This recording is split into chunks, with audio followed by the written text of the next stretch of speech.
Saira, I apply Swami's teachings throughout my day with a simple prayer. Whenever there is a situation that I'm happy or excited about, or there's a situation where I'm sad and angry, I always feel the need to tell Swami. And that Swami is my best friend and I can speak to him whenever I need to. By making it a habit to pray every morning and every night, I have the opportunity to speak to Swami through my prayers and ask for guidance throughout my everyday life. Salam everybody, my name is Darnell Pereira. I'm 21 years old and I'm currently in my last semester in college. And I was in the Bali class program since I was about 7 years old. And what I kind of remember the most and what I kind of implemented in my life was basically the quote, as Swami said, was love all, serve all. How I kind of implement that is by helping my parents with some service projects. For example, from time to time, we'll go and serve food to the homeless, mainly in Union Station, sometimes in downtown. And usually around Christmas time, winter time, we would also go and hand out blankets to some homeless people. So that's kind of what I've been doing. Swami says, work is worship, duty is divine.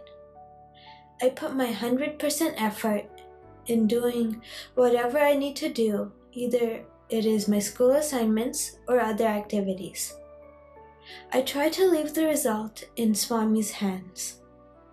Even in a situation where the result isn't according to my wish, I feel that it is okay as my effort was 100% and Swami is teaching me to accept the result.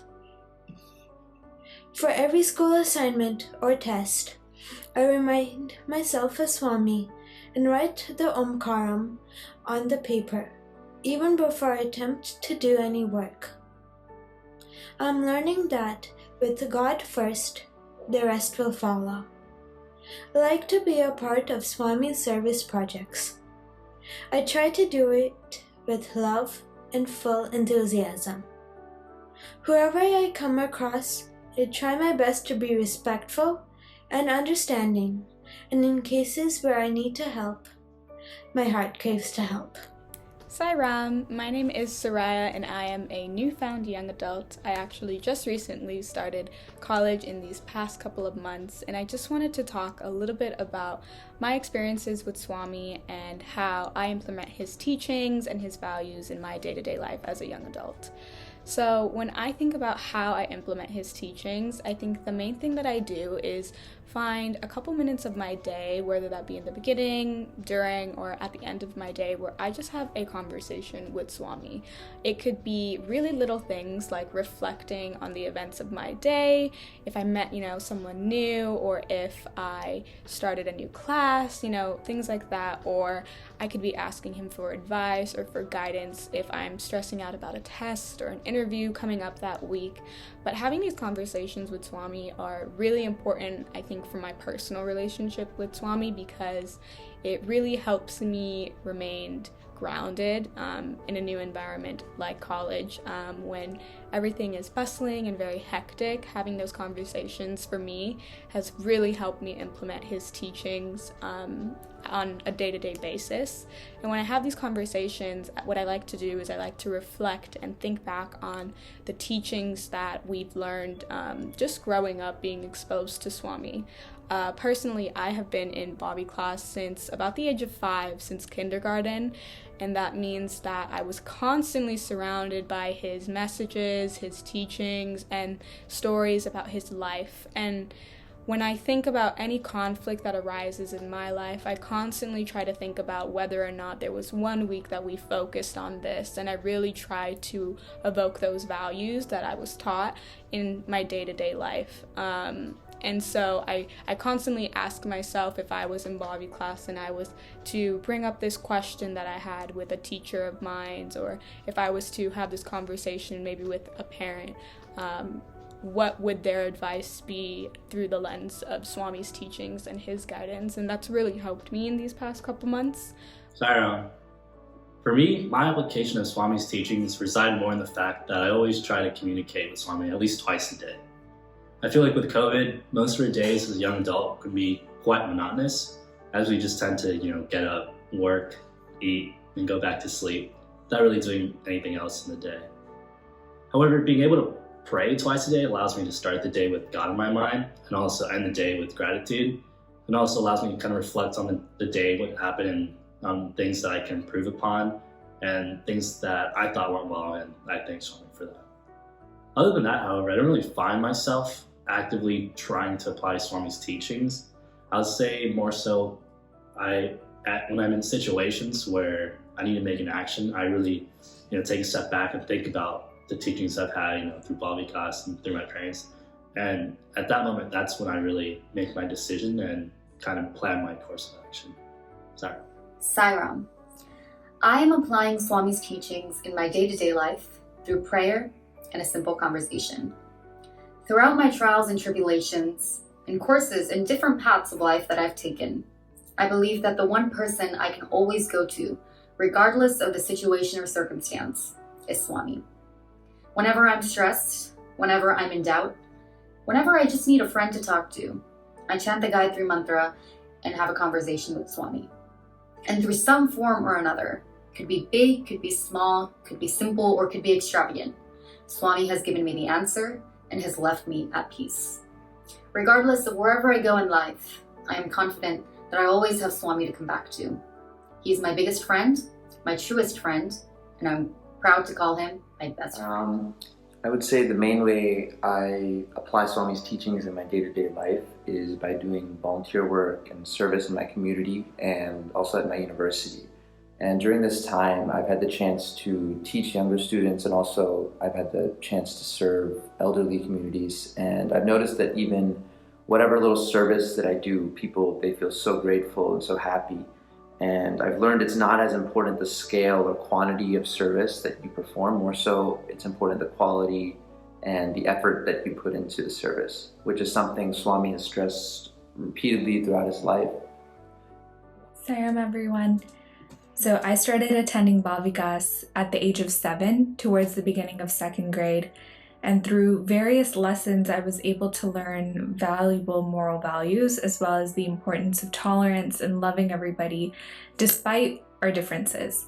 Now, in my day-to-day life, I strive to always remember the importance of acceptance and finding Swami in not only everyone, but every situation that I'm faced with. Though initially I struggled with how to train myself and how to train my mind on how to best carry out this goal, eventually I found myself modeling a technique that Shivani Auntie, one of my Bhavikas teachers, would start every class in Bhavikas with, which was the light meditation. So now every morning, just as I'm about to step into school, I envision that I'm filling myself with Swami's love and light. And once I feel completely filled with his positivity, I then envision spreading it beyond myself to all of my surroundings. And through this technique, I have found that even when I'm placed in a difficult situation, I have much more balance and clarity with regards to how to best navigate through the situation in a very smooth and loving manner. I have a lot of favorite Swami quotes. I think he's really eloquent and masterful with his words. But I would have to say my favorite as of now is the quote of, "Be simple and sincere." I feel like we live in a world now where people tend to say things just to say things. They act a certain way to fulfill an agenda, or they just aim to live a lifestyle of extravagance that I don't think that's something that we need to focus on. However, I believe that to be simple and sincere is something that we all can adopt in our day-to-day life. I feel that a lot of us kind of get caught up with the day-to-day tribulations and problems instead of focusing on what really matters, which is our happiness and contentment. And through achieving that happiness and contentment, that kind of pulls us back into the way that we should live our life, which is through being simple and... Sairam, Swami says gratitude is our life breath. Practicing gratefulness has given me so much perspective in life, especially in these current times. As often as I can, I start and end my day with a prayer to Swami and include all of that I am grateful for. Whether it's as simple as the weather that day, the encounters with my patients at work, or just the simple things like my family and friends that I've been blessed with, as well as this new puppy, Mila. This practice helps keep me grounded and stay present in the moment, especially in times of adversity. It's what's provided me with strength and perspective. So the summer before I started undergrad, I took a trip to India to go to Bharti and to seek Swami's blessings and guidance as I began my life as an independent college student, and to kind of ease my fears about being all alone in a brand new place. During this trip, I was given the opportunity to attend the World Youth Festival, and during this festival, one of the messages given by one of the speakers stood out to me, and it never really left my mind from that moment. He had highlighted one conversation that he had with Swami right before that he left Bharti to continue his higher education. Swami had told him only one thing. Swami said, "Never do anything that will cause you or your parents to feel shame or regret when you look back at your life." This was a piece of advice that I held very close to my heart as I started undergrad. Life in undergrad was completely different than the life that I was used to in high school. I was suddenly given full control of my life and received a lot of freedom on how to make decisions in a way that I would want to. And at every point before I made any decision, I would always ask myself, what would Swami say in this situation? What would he want me to do? And this was not always easy, as many times I wanted nothing more than to fit in with all of the friends that I had seen around me. However, I knew that a lot of the things that they wanted didn't necessarily align with the way that I wanted to live my life. And this led to many times where I would be left out. But through these times, I was not only able to strengthen my connection to Swami, but I was also able to find and establish amazing friendships with those who had very similar values and interests as me, and it helped me to maintain my mental serenity. Furthermore, I'm always reminded of Swami's saying, "Start early, drive slowly, and reach safely." And with that, I feel like from a very young age, Swami had given us so much guidance on how to be the best version of ourselves that we could possibly be.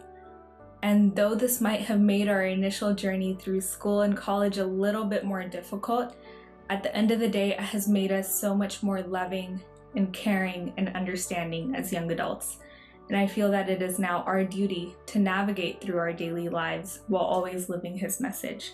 Every day, every day, I try to be consistent with it, but at the end of the day, I'll go and stand at the altar, and I'll kind of just talk to Swami for like a minute or so, kind of just thank him for the day, everything that happened, kind of talk to him if something bad happened, stuff like that. And you know, an obstacle I kind of face with that is I'm just not consistent with it, to be honest. Some days I won't do it, but then the next day I do it, I kind of just talk to him, be like, I'm sorry, I didn't talk to you this day. Right. There's obviously a lot of hardships and obstacles that comes with being a young adult and being exposed to so many things in this world. So when I think about the obstacles that I've faced, I really just think about the amount of exposure I've gotten in these past couple months especially, but just to new ideas, to new perspectives, to different walks of life, and to a number of different people. It's truly a beautiful place and a beautiful experiences to see different perspectives, but at the same time, it is an obstacle and it is a challenge because you really have to remain steadfast on your own moral upbringing and your own values and what you were, raised in. And so I find it pretty challenging sometimes to evoke, my own upbringing and the teachings of Swami in a place where it's not always being reinforced like it was at home. So I think that is the biggest obstacle, but to counter that, like I said, I really just like to remain really consistent with the conversations I have with Swami, and if I am ever really having that much of a hard time, I like to counter that with conversations with, friends and family who will a lot of times evoke the same messages that Swami has taught me and has told us and how we should live our day-to-day lives. One main obstacle that I faced as a young adult which I feel most young adults face, is that there are numerous temptations that we have, especially when we're away from home or at college where our parents aren't there. And for me, I feel that the best way to deal with this is to surround yourself with peers and friends who are hardworking, motivated, similar goals, and who may or may not be, also have spiritual motivation and those types of things. That way, your friends and peers are also there to help guide you along the right path, the same way your parents would. It was during one of my final exams in high school. I walked into the class knowing that I was well prepared and felt confident. Once I was given the test paper, I realized that it was harder than I prepared for and thought I wasn't going to pass the exam. After trying to answer a few questions, my heart started pounding and my palms felt numb. All of a sudden, I started to faintly hear the chanting of Gayatri Mantra. I was curious to hear where the Gayatri Mantra was coming from. My attention shifted towards the chanting. A few moments later, I noticed that my heartbeat slowed down and immediately felt Swami watching over me. I attempted the rest of my exam and later came to know that I successfully passed. I know that Swami took care of me and helped me pass the exam. There were several other moments in the past where I felt really confused. During those moments, I smelled the incense from Prashanti Mandir, and it gave me great comfort and provided me the assurance that Swami is always helping me and always watching over me. Thinking about it now, it makes me realize that Swami is always there for me even though it isn't obvious at times. I have felt Swami's presence during our yearly Akanda bhajans, when all of the centers come together with all of our teachers, parents, and fellow Sai students and classmates, and when we all come together to rejoice in the bhajans that we sing for Swami. I have truly felt Swami's presence. Apart from our daily interactions with Swami in our regular day-to-day lives, through prayers, pujas, or Balvikas classes, I truly felt that Akanda bhajans was the event that gave me the most peace and happiness in connection with Swami. When we all come and sit down together, with some playing the harmonium, some playing the tabla, and the majority of us singing and clapping, I truly felt that Swami was listening to us, watching to us, and hearing us as we sang our hearts out to Swami. Akanda Bhajans has been the event that has given me the most interaction with Swami, and it's been an event that has given me one of the best memories yet. I'm looking forward to the other events that we will be having in the future, and I'm thankful that we have Swami in our lives to always talk to no matter what the situation is or circumstances. Lastly, my favorite quote of Swami's is, "The end of education is character." I feel that, especially being a student, oftentimes it's easy to get caught up with classes, grades, standardized tests, applications, those types of things. But you also have to keep in mind that who we are as a person is just as important, if not more important actually, than our MCAT score or our GPA. So that's my favorite quote. Sairam, moments when I feel Swami's presence is during our weekly Bhavikas classes. While talking amongst our fellow Sai students, I feel as though Swami is right there watching over us. I know Swami is always there for me, but I feel his presence most, especially when I'm in most need of it. When I'm struggling or need help with something like a school assignment or test, I know that Swami is right there helping me through the process. I know Swami is always there for me, and I can feel his presence throughout my day while he's guiding and supporting me.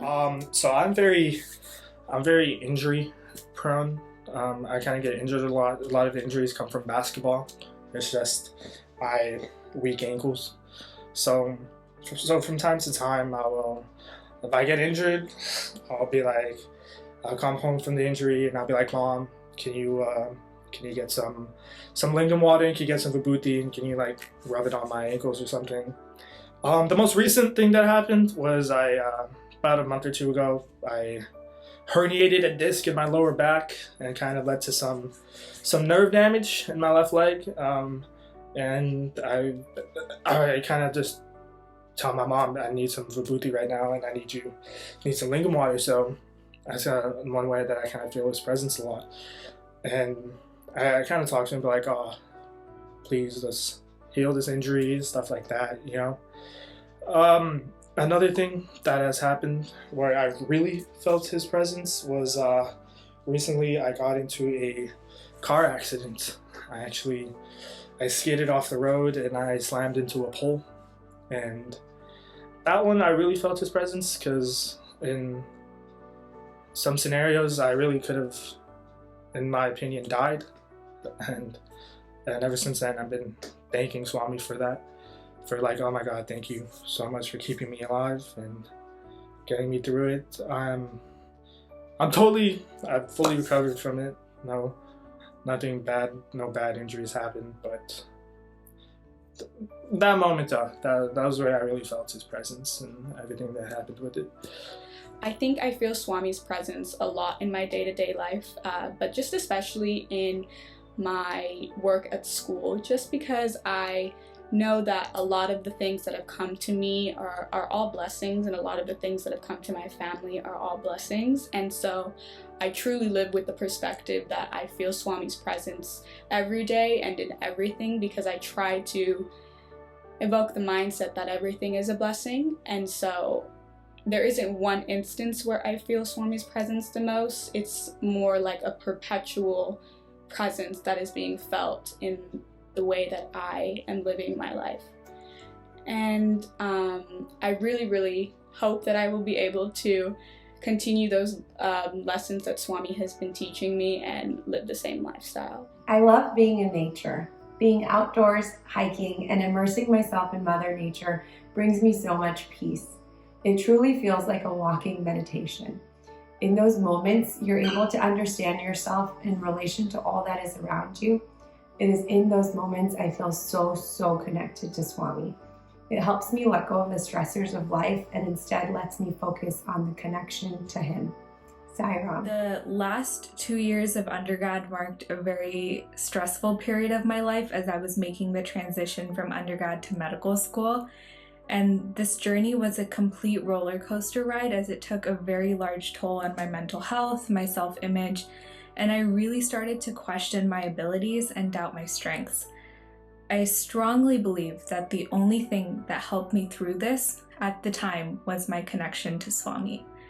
I started talking to him throughout the whole day and telling him all of my struggles, just as if I was talking to a best friend. And for the first time in my life, I felt like I was receiving answers from him, whether it be through dreams, quotes, or thought for the day passages, or conversations that I was having with my peers or my parents. All of my doubts were suddenly being answered one by one. This fueled my desire to talk to Swami even more, and I started to build a very strong foundation for my inner connection with him. And during this process, I realized the importance of just doing your absolute best and then leaving the rest in the hands of God. This process also taught me the importance of developing self-confidence, but also the importance of learning how to be kind and gentle to your own self. And one thing I came to realize is that just because Swami is on our side, it does not mean that our life will be perfect or that our life will be easy. But having Swami on our side will give us the confidence and the courage to power through any and every situation. Thank you, and Sai Ram. Sai Ram. You Sai Ram. Sai Ram. Sai Ram. Sai Ram. Sai Ram. Love all, serve all. Sai Ram and Happy New Year.